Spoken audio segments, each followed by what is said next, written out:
I didn't expect much from the Sennheisers because the IE80s were like good. And then there were a couple other Sennheiser IEMs dotted around. So when Sennheiser actually contacted me, I was like, "Hey, we want to send you these," and I'm like, "All right, I don't have fucking a million IEMs, but we'll all right, whatever, just suck and send them." So I was like, "Oh fucking god, why are they so good?" And why are you selling your consumer division and you make this? Is this like your end? This is it? Because these are the best closed back Sennheiser headphones I've ever worn. And they're IMs. I mean, I know, yeah, GSX Mini and then the Sings are still here. And I know that they just make everything, but fuck.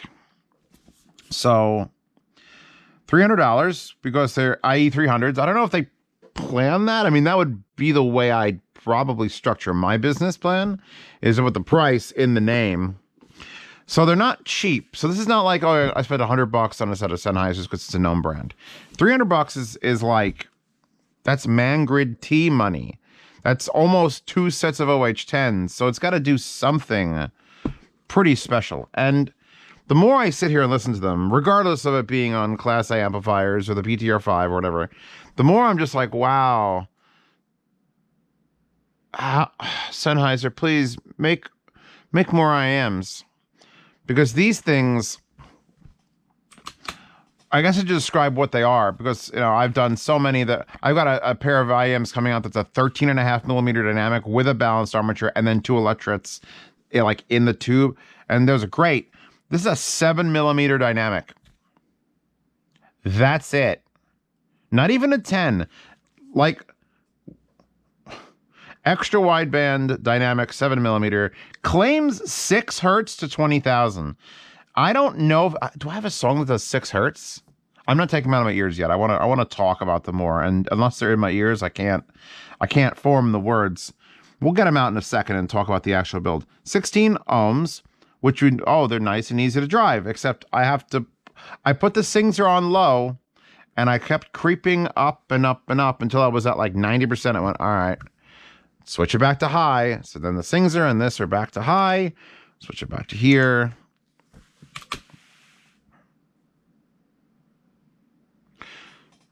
There's so much space and warmth and smoothness.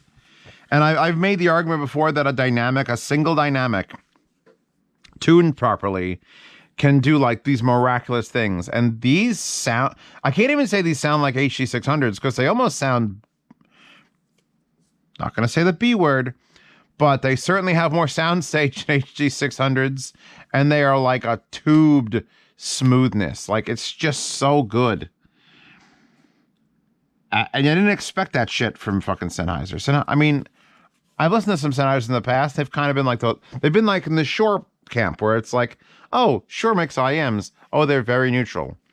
And I'm bored to death. I want to puke is how bored I am. And I'm actually falling fucking in love with these. Like these might become an IM I wear. Like when I'm going for a walk or something. One of the reviews, because I don't usually read reviews, but I want to know if I'm crazy. And one of the reviews said he tried to use them for like running and they fell out. And I might get that because we're going to talk about the wire and there's like a weirdness to it. Well, to the fitment. But like every song I keep going through is just like, oh wow, width. Holographic imaging. There was actually, I got to talk about a little bit of harshness, but that was my fault. Soundgarden somewhere. Yeah, I want to, these are fucking fantastic. I'm taking them out of my head. Oh, God, yeah. So they are very small, single dynamic, MMCX connector. If you want to try to use, I don't know if I should even tell you to change the wire. Because the wire is not, you're getting $300 on a fucking IM. You're going to want to keep all the shit it comes with. In fact, the mistake I made was I put Taconi tips on it. And I love Taconi tips on everything. In fact, that's my thing is I benchmark usually every IM with the same tip. And people argue sometimes, silicone will act differently than that. And if you got to use the spin tops or the spin fits, or the spiral dots, and then I have those Extends ones that are like. So I was just swapped out to these tips because they're like, I have a big fucking pile of them over there, just I keep trying them, and I like kind of a little bit of a sharpness to it that I'm not really like enjoying. And then I looked at the stock tips, and it comes with silicone and foam, and it comes with 2 sizes of foam, I believe, or is it 3 sizes? 3 sizes of foam and 3 sizes of silicone. And if you look, and I don't know if the camera is going to pick this up, I'll pick up a silicone and a foam. If you look, there's like a little grill pattern in there, and I'm like, huh, you don't see that every day. And then you look at the back of it, and there's fucking foam in there. So the tips them fucking selves have tuning in them, which explains why when you put on the Dakoni tip and it's just see-through, it's like, oh, that's why it sounds different. Now, I can't think of a single IM that comes with tips that are specifically tuned tips with a little grill and a foam behind it. It almost feels like a repair.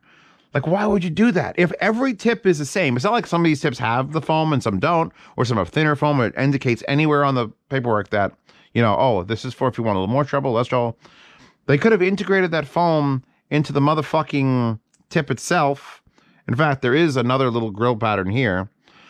They just didn't. They could have made these longer and had everything that they've added on there, but they didn't do it.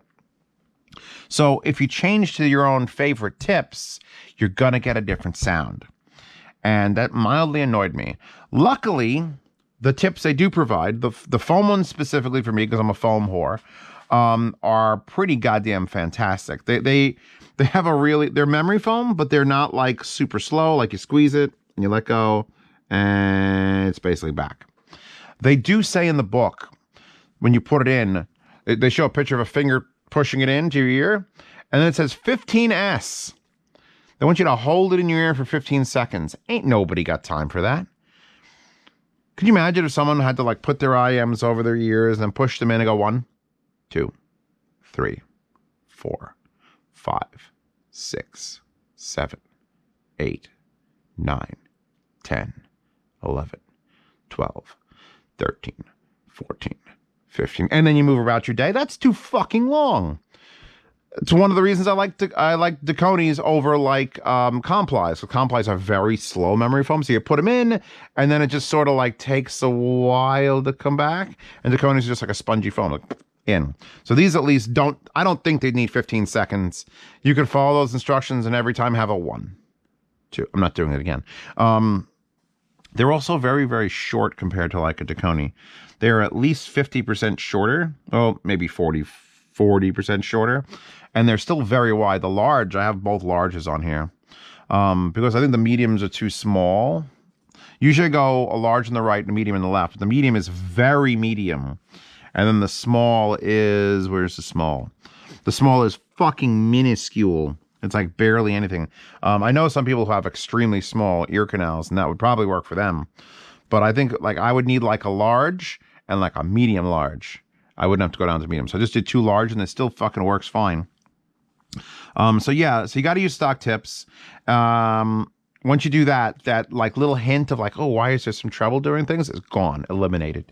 And these just become the creamiest fucking IMs.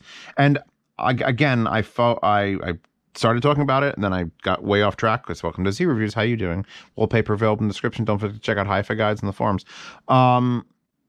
Single dynamic is like, if you can pull one off with good tuning, it can beat the most complicated fucking IEMs on the market. There's a new one with 15 balanced armatures, and it's like a 3-way crossover with 15. And it's like, that's great. But I've got like OH7s, which are a single dynamic 10 millimeter. That's $900, and it sounds like a fucking flagship. So how'd they do that? But then you go all the way down to like the 10 T2s, which are $50, are single dynamic. And I'm like, wow, those are so smooth and cool and like just relaxed.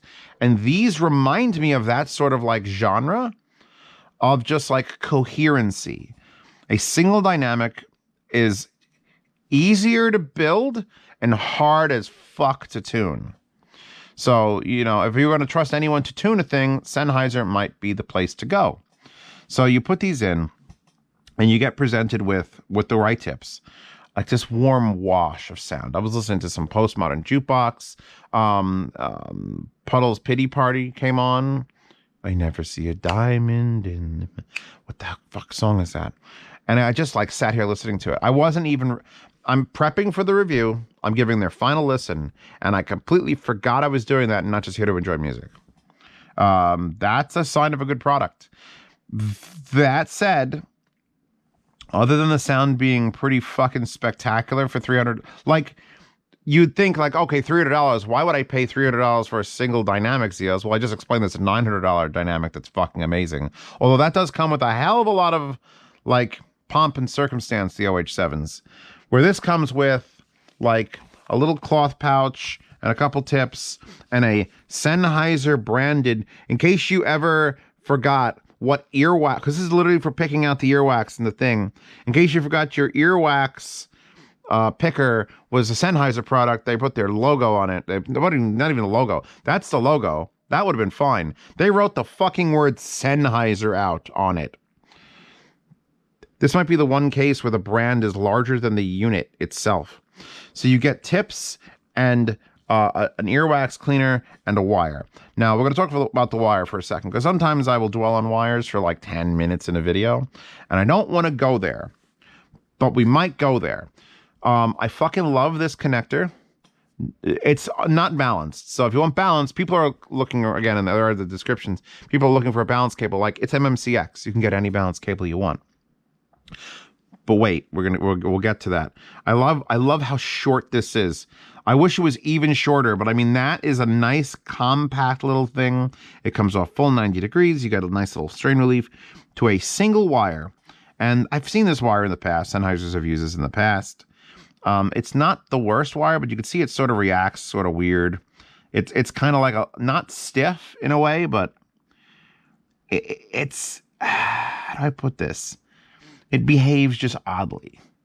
Like it's never quite flat, like lay down. Okay, no, do I have to like rotate this? Hold on. If I rotate this way, now lay down. It's got a little bit of spring in its life. It feels good. It doesn't. It looks rubbery, but it's not. It's like a silken smoothness. It just needs like to be disciplined or way more. It might be too light, and then it just always sort of like wants to be up and doesn't quite straighten out. Then it comes to the split, which is a massive metal block. It's not heavy, but it's like it splits out fully to an unbranded. This is where the Sennheiser logo would have worked great. They put it on the ear cleaner, but they didn't put it out here. They didn't break it on this. Instead, you go from this block to two wires, which are slightly, maybe thinner. Like it's the same thickness. And it's kind of weird when you go from 1 to 2 and it hasn't gotten any thinner. I'll give them the benefit of the doubt and say it's 15% thinner, which again, that doesn't make sense why they did it. To the splitter here, which this has a fucking Sennheiser logo on a sticker that slides up and down to keep the things organized. So there's no branding there. Actually, does it say Sennheiser here? Yeah, there's a little Sennheiser logo there. So then you got the two wires that come up. And I think this is a little short. I like a little bit longer split, but the whole wire is only 4 feet. So they really, really intend for you to run these portable. Here's where things get interesting or bad. I don't know, depending on how you want to look at this. So the IEMs themselves are really lightweight.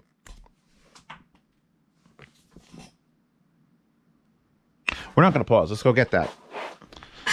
Oh, there it is. It just shot out of my hands onto the floor. Anybody else would have cut that, but I don't. Because that's real life. I literally took it apart. You don't think I'm holding them really tightly, but it's just like, it's in the perfect position that if you it just shoots. These weigh fucking nothing. They weigh nothing. So the reason that guy was complaining about using them while jogging, because I didn't jog, because I don't jog. But the reason he's complaining is because you got this nice wire. It's nice enough. It's nice enough to this part, which is like a full flex seal, like bendy motherfucker. So you can do all sorts of shapes. And every time you put it on, you sort of stretch it over the ear and then it's not quite down. So then you got to like squeeze it over your ear and like squeeze it, like get it. Because this weighs so little and the depth of the plug of the actual tip isn't quite in all the way. So you rely a lot on this for the comfort and fitment. So if once you get this perfectly perfect, they're fucking amazing feeling. The problem is when you take them off, you do that to take them off and they're not perfect anymore. So instead of spending 15 seconds holding the foam in your ears, you're probably going to spend those 15 seconds manipulating this thing to just be like I have quite long hair because quarantine and I want to look like a crazy person. So I'm like fucking with my hair and like bending it.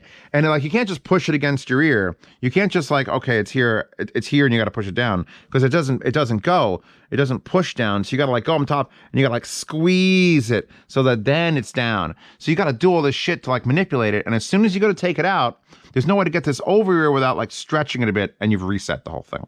So that's why I'm saying, yes, I will link to a replacement MMCX cable in the description, but I'm not sure because I don't have one of those cables available right now. They're probably somewhere in my box. I'm not sure if you can get them to be as comfortable without this sort of manipulatable headband thing or ear hook because they weigh nothing. So if your wire is just sort of like in a predefined shape, like just the normal ones that are like heat shrunk on there and they bounce and they're springy and they're always that shape, this might try to get yanked out of your ear by just that. So having one of these that you can manipulate the fuck out of and make it like that shape to be perfect might be required. So just know that. That's why people are asking for the Sennheiser one, because the Sennheiser one will have this. And I don't know of any...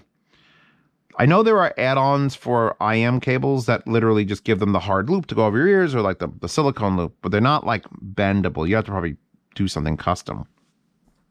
Before this flies out again. Also, this MMCX is not flush. It's down inside this red ring, or there's a red ring and a black ring. So this goes inside of that and pops down. So I'm not 100% sure if, before I link something in the description, Zios, you're going to have to check to see if the cable you have will just pop in there. Because if it doesn't just pop in there because it's not flush, then you got a problem. And you can't change the wire at all. But now that I've completely destroyed the manipulation of this by showing all that shit to you, let's try to get it back in my ear. It's very understated too. It's got like, you know what it reminds me of? It reminds me of HD600s, the ones that were like really ugly. Like I painted mine yellow because I love those headphones, but they were so fucking ugly. And this reminds me of how ugly that is because it's like black with like sparkles on it. But the sparkles don't stand out as like, oh, that's sparkly. It stands out as like, why is there dust all over my brand new IM? Like the Sennheiser logo is silver, but you can't see it unless you bounce the sun directly off of it. So it just looks like there's some smudging on there until you get it right. This is all superficial shit.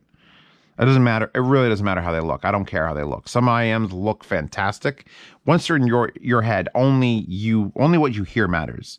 And these things sound fuck balls amazing when you are wearing them. So let's see. This is the right hand side.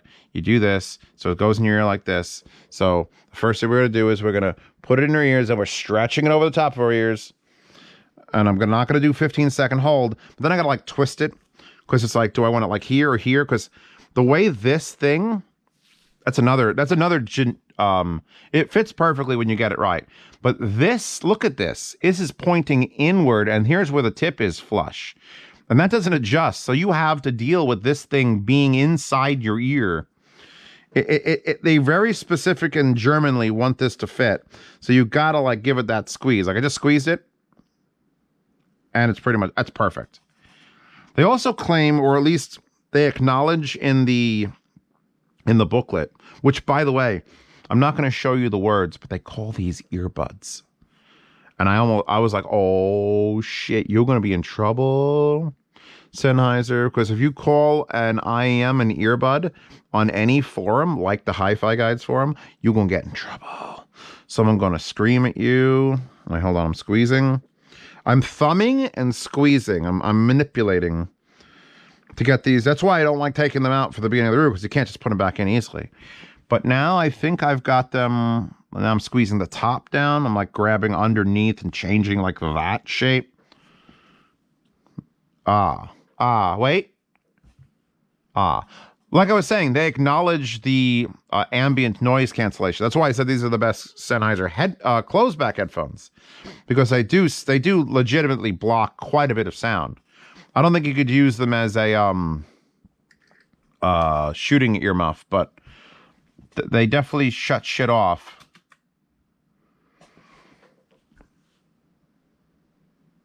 This is audiophile, like, sample tracks, and it's like, wow.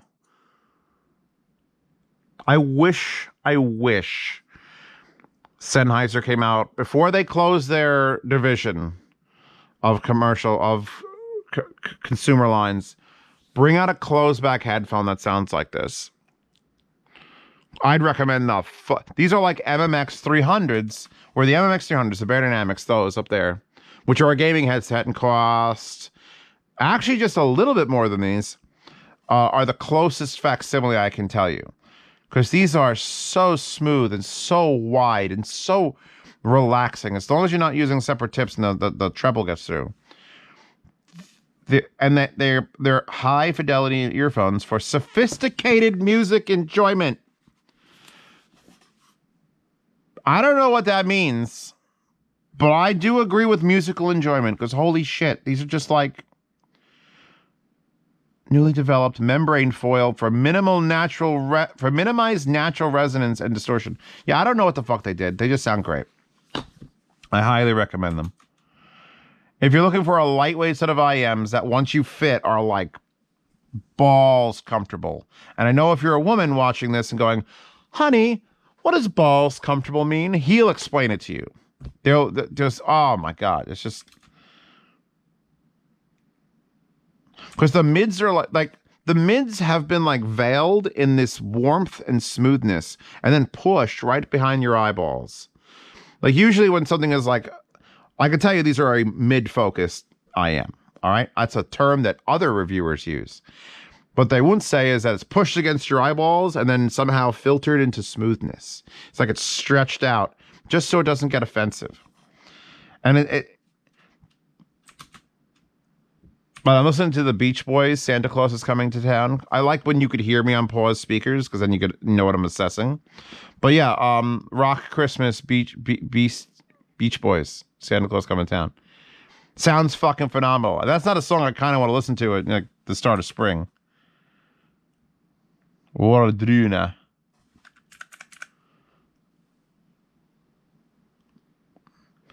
One of the things I listen for, and I don't know how to describe, like, I don't know how other people would put this into like a review, but I like to understand how echo is perceived. This Wardruna Skald, I'm assuming that's how it's said in the native tongue, song takes place. It sounds like the guy's yelling into an old church. And I completely concur with the fucking, that's where we are. It doesn't sound fake or forced or like I'm listening to an old church. It sounds like I'm in an old church and he's yelling at me. And that's I don't know how, that's like a bullet point on everything I listen to, is like, how well does it do the environmental echo sounds? And does it make everything sound like I'm in an old church? Because that's not good either. Wow, every single song I've gone to has had like, I guess the term I would go for is like echo representation. Like, should something sound like it is in a space and not just here's the sound playing in a perfectly sealed environment in a what's it called, chamber, anechoic chamber, where the sound happens and then you don't hear any reverberation from a room. This sounds like that sound is happening in the room it was recorded in.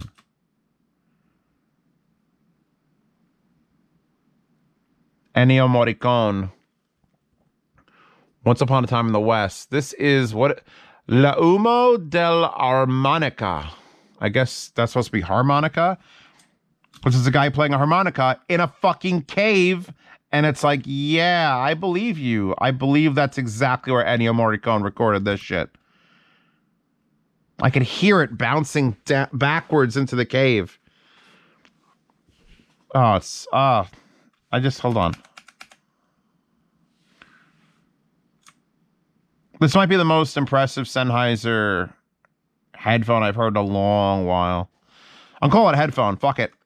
I don't like to mix headphones and IEMs, but since this is going to be like the last hurrah of Sennheiser before they are sold to probably fucking drop, which I'm not against it, but it's like, anyone but Disney, I guess. Sell it to anyone but Disney. Like, I look at my wall, and I got the 3 Sennheisers right there. I got the 600s, 58X, and 660S. And I've come to the conclusion the 660S are slightly better than the 58X, better components, and it's like a minuscule amount because they're two in the same. And I know the 600s are like god tier tube amp.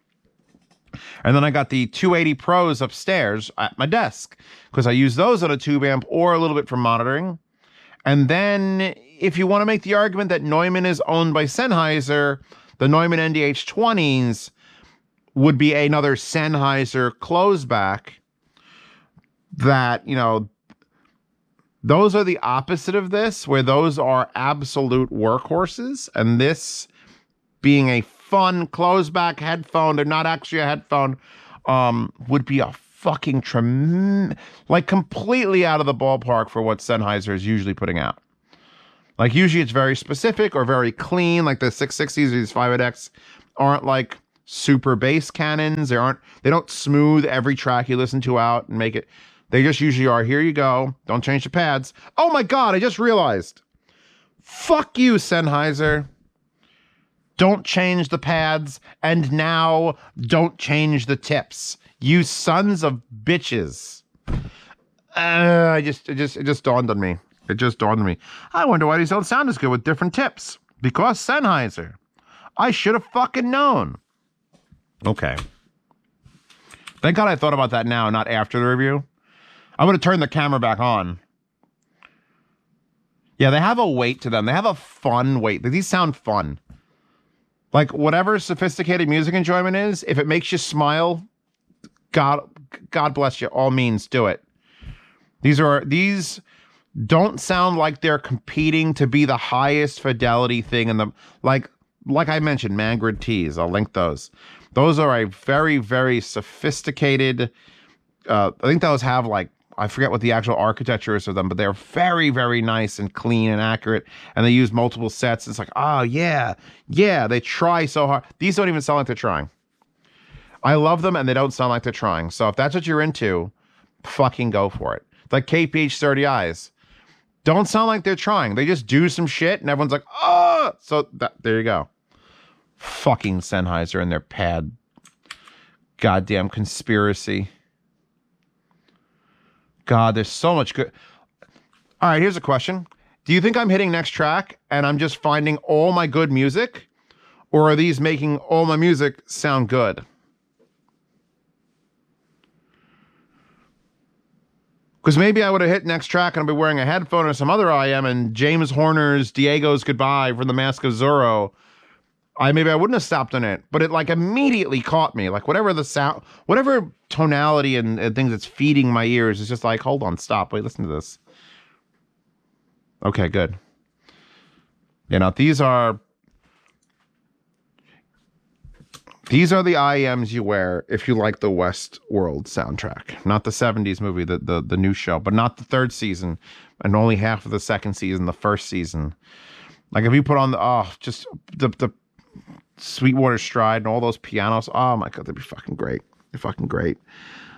Sennheiser, you suck. I love you. You made me use the tips, and I don't hate the tips. It's just that now I have. You literally can't change tips because they have a filter. These are great. I recommend them highly. I don't sit down at this desk. Like I knew what I was gonna say, but like just your thoughts form like as it's happening. And it's like, God damn it, Sennheiser. I wish I had a couple more, like, I don't know. I can't even say creature comforts or features because it's like, what else are they going to do to this? All they can do is change the shape slightly to make it a little bit easier to seat it, but they're not going to make them heavier. They did a fantastic job. The wire is a bit annoying. just in the fact that it doesn't want to relax. This wire needs to chill. Hey wire, you need to chill. I mean, I've showed you all the accessories it comes with. Case, which the case is also very springy. Like, I would love for this case to say unzipped and closed, and it will not fucking do it. So you gotta like zip it partially and then that tries to open. That's it. Wallpaper. Yang and her dog. What's the dog's name? I don't remember the dog's name. I'm a bad Ruby fan. Yes. These. I'll link to, I guess the Sings there, because we've already established. I haven't shut this off, by the way. Still another like 10 days down here. Actually, I have to compare these to the Dynelo, so I got to get that warmed up. Yeah. I'll link to the IE300s. I didn't even like open up the Amazon page to show you. Look, ta-da! Let's see if they're still in fucking stock by the time this review comes out, because that's a lovely thing that likes to happen, is things go out of stock all the time. Links to these, links to the wallpaper with Yang and the dog. I don't remember the dog's name. In the description. Check out my Patreon and Subscribestar if you want to see these reviews early. If you think that there might be a stock issue because Zeos loves something and they'll disappear, you get to see the reviews early for $5. Participate in the yard sale. Now, Sennheiser sent me these, I believe, with the intention to just leave them here. And that would mean I have the ability to just sell them in the yard sale. But I'm pretty sure these are going in the box because they're just too nice. I love listening to them. And it's like one of those like, fuck, but I don't know if that day is going to come. Like once I'm done with this review, I don't have to listen to these anymore. But I got a trip coming up and I might go somewhere and I might spend some time on a couch and maybe I want to just watch something on my phone. And then it might be time to pull these out. It just might be. I'm getting that itch. Like I could take the clairvoyance. I could take the. I have all these other headphones like IEMs I could take. Maybe I'll take these. They've worked their way that high up in my ranking that they might just be part of my like actual routine.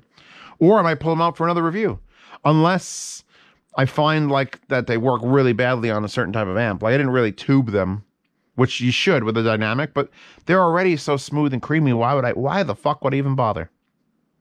So smooth and creamy on top of Class A smooth and creamy, just all the cream, just fucking cream me, brah, cream me, brah. So yeah, Patreon, Subscribestar, see reviews early, participate in yard sales 1st to the 10th of every month. I ship for free. Content in the United States, 1/3 shipping internationally, and then there's a $10 chat that is accessible on either one of those platforms.